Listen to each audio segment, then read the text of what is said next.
لیکن خالق کائنات کا حکم سمجھ کر اس نے اپنا منہ بند کر کے رکھا، چغلی سے بچا، غیبت سے بچا۔ پکھے بند ہوئے نہ پائے، سردی نہیں تھی، پکھے بند کروا جا بندے کے سردی نہ سے پہنتے۔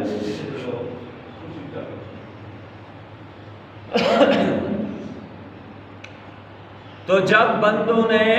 اللہ کا حکم مان کر یہ تکلیفیں برداشت کی، اب پریشانی اٹھا کر تکلیف برداشت کر کے انہوں نے جب پوزیشن حاصل کی، تو اب اللہ نے ان کو ایک انعام کا دن عطا فرمایا کہ میرے بندوں نے پوزیشن حاصل کی ہے، اب میں ان کو انعام عطا کرتا ہوں۔ یہ عید والا دن یہ بندوں کے لیے انعام کا دن ہے کہ خالق کائنات فرماتے ہیں، اے میرے فرشتوں، کل جن بندوں کی پیدائش پر تم میرے ساتھ جھگڑ رہے تھے کہ میں بندوں کو پیدا کرنے لگا اور تم کہتے تھے کہ یہ آپس میں جھگڑیں گے، لڑائیاں کریں گے، ہم آپ کی عبادت کے لیے بہت زیادہ ہیں، تو آج دیکھو میرے بندوں نے سارا دن 16-17 گھنٹے منہ بند کر کے اپنی آنکھوں کی بھی حفاظت کی، زبان کی بھی حفاظت کی، اپنے ہاتھوں کی بھی حفاظت کی، اپنے پاؤں کی بھی حفاظت کی، اپنے دماغ کی بھی حفاظت کی۔ اللہ کا فرض کردہ روزہ، اس روزے کے احترام کے اندر گالی گلوچ سے بھی بچے، غیبت سے بھی بچے، الزام سے بھی بچے، بہتان بازی سے بھی بچے۔ انہوں نے مجھے راضی کرنے کے لیے سارا دن منہ بند کر کے رکھا اور رات کو نماز تراویح ادا کی اور رات کو اٹھ کر تہجد پڑھے، میرے سامنے روتے رہے۔ آج ان کے انعام کا دن آ چکا ہے۔ اب تمہاری ڈیوٹی کیا ہے؟ اللہ تعالی فرشتوں کو کیا حکم دیتا ہے؟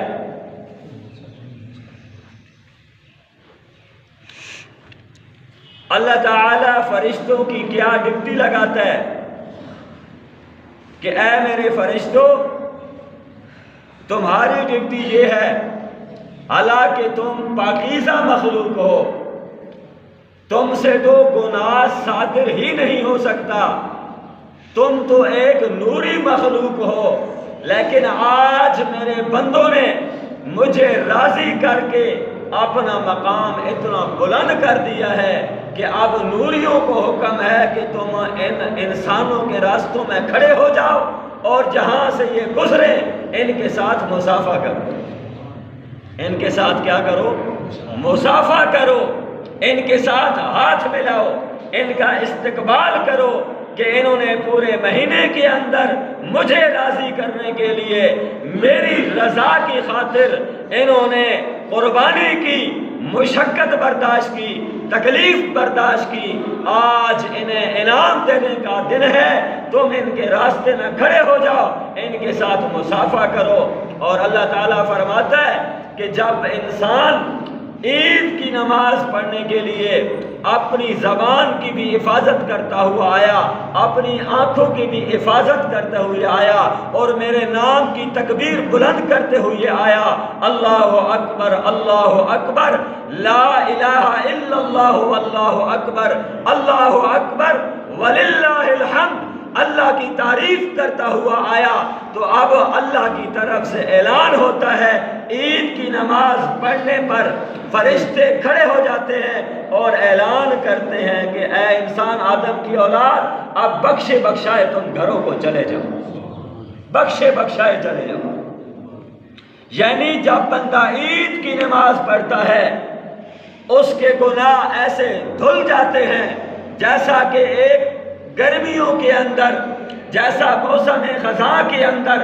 درختوں کے اوپر لگے ہوئے پتے جب ہوا کا جھونکا آتا ہے اور وہ پتے درخت سے گر جاتے ہیں، تو جب آدم کی اولاد عید کی نماز پڑھنے کے لیے آتے ہیں اور واپس جاتے ہیں تو ان کے گناہ بھی اسی طرح جھڑ جاتے ہیں جس طرح درخت سے پتے گر جاتے ہیں۔ سبحان۔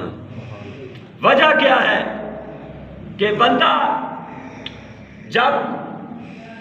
روزہ رکھتا ہے، تلاوت کرتا ہے، تہجد پڑھتا ہے، تو اپنی زبان سے ایک دعوت دیتا ہے، اپنے عمل سے ایک دعوت دیتا ہے، اور وہ دعوت حق ہے، وہ دعوت حق ہے، حق کی دعوت ہے، حق کی دعوت دیتا ہے، چاہے کوئی مسلمان ہو یا غیر مسلم ہو، اس کے اس عمل کی وجہ سے ایک دعوت جاتی ہے کہ جب کوئی اسے کوئی کھانے کی چیز پیش کرتا ہے یا اس کے ساتھ کوئی غیبت کرتا ہے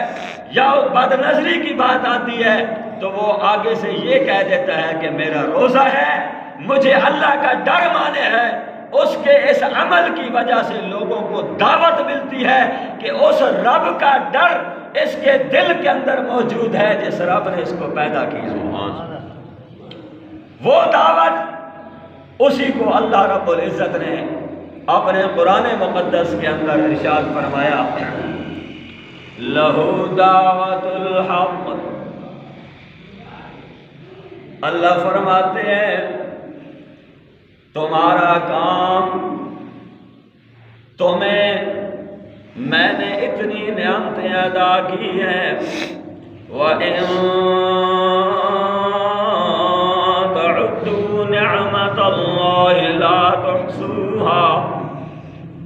میں نے تمہیں اتنی نعمتیں ادا کی ہیں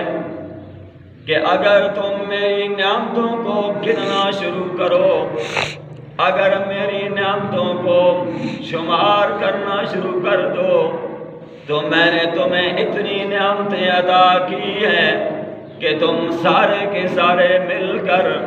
میری نعمتوں کو گن نہیں سکتے، میری نعمتوں کو شمار نہیں کر سکتے۔ اور اگلی بات خالق کائنات فرماتے ہیں، لَئِن شَكَرْتُمْ لَأَزِيدَنَّكُمْ۔ اگر تم میری نعمتوں کا شکر ادا کرو گے تو میں اللہ تمہاری نعمتوں کے اندر اضافہ کر دوں گا۔ سبحان اللہ کی سب سے بڑی نعمت کیا ہے کہ اللہ تعالیٰ جس نعمت کے بدلے میں انسان کے لیے ایک بہت بڑی جنت تیار کر کے رکھی ہے، وہ نعمت سب سے بڑی کیا ہے؟ اللہ فرماتے ہیں جب بندے کا ایمان اس اللہ کی ذات پہ آ جاتا ہے، جب بندے کا یقین اپنے مالک کے اوپر آ جاتا ہے، جب بندے کا یقین اللہ کی ذات پہ آ جاتا ہے، اللہ کے علاوہ کسی کے سامنے ہاتھ نہیں پھیلاتا، وہ ہر وقت زبان سے یہ کہتا رہتا ہے الیس اللہ بکاف عبدا، وہ کہتا ہے کہ میرے لیے میرا اللہ کافی ہے، میرے لیے میرا اللہ کافی ہے۔ جب بھی اس کے اوپر کوئی پریشانی آتی ہے، جب بھی کوئی اس کے اوپر مصیبت آتی ہے تو وہ لہو دعوت الحق، اس بات کی دعوت دیتا ہے او لوگوں میری اس پریشانی کو دور کرنے والا اور کوئی نہیں ہے، میری اس مصیبت کو ٹالنے والا اور کوئی نہیں ہے، میری اس تکلیف اور میری اس حاجت کو پورا کرنے والا اور کوئی نہیں ہے۔ میں تو اپنی مصیبت اللہ سے دور کرواؤں گا، اپنی حاجت اپنے رب کے سامنے پیش کروں گا، اپنی مشکل کو اللہ سے دور کرواؤں گا۔ تو جب بندہ اس اللہ کے اوپر ایمان رکھتا ہے، اللہ فرماتے ہیں انسان کی کامیابی کے لیے سب سے بڑی جو اللہ کی نعمت ہے وہ ایمان والی نعمت ہے۔ جب بندے کے دل کے اندر ایمان آ جاتا ہے، یہ سارے کے سارے اعمال، نیک عمل سارے کے سارے اس سے ایمان کرواتا ہے۔ جب بندے کے دل کے اندر ایمان مضبوط ہوتا ہے جب بندے کے دل کے اندر ایمان کامل ہوتا ہے، جب بندے کے دل کے اندر اللہ کی ذات پر ایمان آتا ہے تو وہ اچھے اعمال کرتا ہے، اس کے ہاتھوں سے بھی کوئی عمل صادر ہوتا ہے جس سے اس کا اللہ راضی ہو، اس کی آنکھوں سے بھی ایسا عمل صادر ہوتا ہے جس سے اس کا رب راضی ہو، اس کے پاؤں سے بھی ایسا عمل ہوتا ہے جس سے اس کا خالق و مالک راضی ہو۔ جب اس کے دل کے اندر ایمان کامل ہوتا ہے، اس ایمان کی برکت سے وہ وہی اعمال کرتا ہے جن کی وجہ سے اس کا رب اس سے راضی ہوتا ہے۔ یہ 16-17 گھنٹے جو روزہ منہ بند کرنا ہے، یہ ایمان بندے سے کروا رہا ہے۔ بے شک جب بندے کے دل کے اندر ایمان کمزور ہوتا ہے، ایمان نہیں ہوتا، تو وہ شیطان اس کے اندر وسوسے ڈالتا ہے اور وہ شیطان کی بات کو مان کر اپنی مرضی کے مطابق پھر اعمال کرنا شروع کرتا ہے۔ وہ کہتا ہے جی گندم بھی کاٹنی ہے، گوبھی کی گوٹی بھی کرنی ہے، پانی بھی لگانا ہے، یہ کام بھی کرنا ہے، دھوپ بہت زیادہ ہے، گرمی بہت زیادہ ہے، اتنا لمبا روزہ کون رکھ سکتا ہے؟ لیکن جب کسی کے دل کے اندر ایمان ہو تو وہ یہ کہتا ہے کہ روزہ اللہ کے لیے رکھنا ہے، صبر بھی اللہ عطا کرے گا۔ بے شک روزہ اللہ کی رضا کے لیے رکھنا ہے، یہ اس سے اس کا ایمان کروا رہا ہے۔ اگر ایمان مضبوط ہوتا ہے تو اعمال صالحہ ہوتے ہیں، اگر ایمان کمزور ہو تو اعمال بدکار بد ہوتے ہیں۔ اور اسی لیے اللہ فرماتے ہیں کہ یہ ایمان والی نعمت سب سے بڑی نعمت ہے مسلمان کے لیے۔ جب اس کے دل کے اندر ایمان کامل آتا ہے تو اس سے ایسے اعمال صادر ہوتے ہیں جن سے اس کا رب راضی ہوتا ہے۔ سبحان اللہ۔ یہودیوں کا شہر ہے، اردا گرد سارے یہودی رہتے ہیں، اللہ کے بھی دشمن، اللہ کے دین کے بھی دشمن۔ وہاں پر ایک اللہ والی کا مکان ہے جس کے دل کے اندر ایمان سجا ہوا ہے، جس کے دل کے اندر ایمان مضبوط ہے، وہ ان کے شہر کے اندر اردا گرد یہودیوں کی آبادی موجود ہے، لیکن ایک مسلمان عورت وہاں پہ رہتی ہے جس کا سارا خاندان اللہ کو پیارا ہو گیا، گھر والا بھی فوت ہو گیا، بچے اور بچیاں بھی فوت ہو گئیں، کمانے کھانے والا اور کوئی نہیں رہا، ایک ہی ایک اکیلی جان ہے۔ جب کچھ وقت گزرا، گھر کے اندر ساز و سامان بھی ختم ہو گیا، اب کمانے والا تو ہے کوئی نہیں، اور خود وہ اپنی عزت کی خاطر، اپنی عزت کو بچانے کے لیے اپنے گھر کی چار دیواری سے باہر نہیں نکلتی۔ آج تو ہمارے جتنے بھی سیکولر لوگ ہیں، آج تو روشن خیال لوگ کیا کہتے ہیں کہ عورتوں کو آزادی ملنی چاہیے، عورتیں کہتی ہیں ہمارا جسم اور ہماری مرضی، ہم اپنی مرضی سے جس طرح اس کو استعمال کر سکتی ہیں، لیکن جو ایمان والی ہوتی ہیں تو وہ ایسا نہیں کہتی کہ ہمارا جسم اور ہماری مرضی، وہ تو کہتی ہیں یہ جسم بھی اللہ نے دیا ہے اور اس کے اوپر مرضی بھی اللہ کی چلے گی، ہماری مرضی یہ کس نے جی دیا ہے؟ جسم کی جسم کس نے دیا ہے؟ اللہ نے دیا ہے، اور اس جسم پر مرضی بھی اللہ کی چلتی ہے۔ جو بندہ یہ کہے کہ ہمارا جسم ہماری مرضی، تو یہ اس کا جھوٹ ہے اور غلط خیالی ہے، اور یہ اس کا جرم عظیم ہے کہ وہ یہ کہتا ہے کہ میرا جسم میری مرضی۔ تو آج کے روشن خیال لوگ تو یہ عزت سمجھتے ہیں کہ ہماری عورتوں کے گلوں کے اندر دوپٹے ہوں، آدھا لباس پہنا ہوا ہو، ہمارے پیچھے موٹر سائیکل پر بیٹھی ہوئی ہوں، ہم ان کو شہر سے گھما پھرا کر لے آئیں، لوگوں کی نظریں ہماری بیوی، ہماری بہن بچیوں پر پڑے۔ آج کا روشن خیال تو یہ سمجھتا ہے، لیکن وہ ایمان والی عورت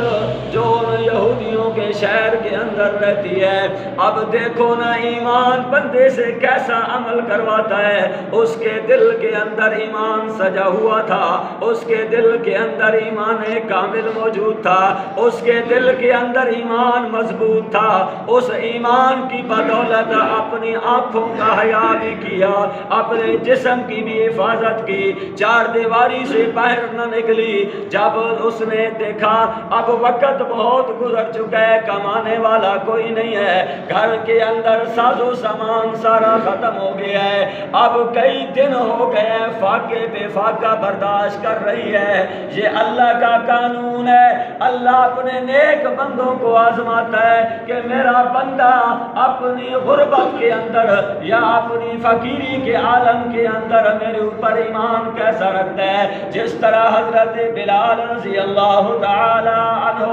لوگ ان کو مار رہے ہیں، گھسیٹ رہے ہیں، گرم انگاروں پر لٹا رہے ہیں، حضرت بلال رضی اللہ تعالی عنہ کی چربی پگھل پگھل کر انگارے بجھتے ہیں۔ حضرت بلال رضی اللہ تعالی عنہ اس مقام پر بھی ایک ہی آواز لگاتے ہیں، احد احد، میرا اللہ ایک ہے، میرا اللہ ایک ہے، اللہ کے ساتھ کوئی اور شریک نہیں ہے۔ حضرت بلال رضی اللہ تعالیٰ عنہ سے یہ قربانی اس کا ایمان کروا رہا ہے۔ انہوں نے بھی یہی کام کیا کہ اکیلی عورت ہونے کے باوجود اپنی چار دیواری سے باہر قدم نہ رکھا، اپنی چار دیواری کے اندر بیٹھی رہی۔ کئی دن جب گزر گئے تو اپنے دل کے اندر خیال پیدا ہوا کہ یہ جو میرے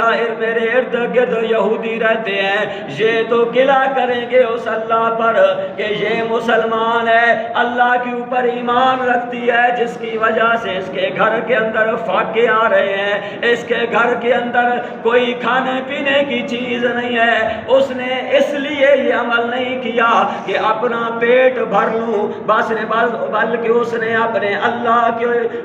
کی وحدانیت کو بچانے کے لیے، اللہ کی توحید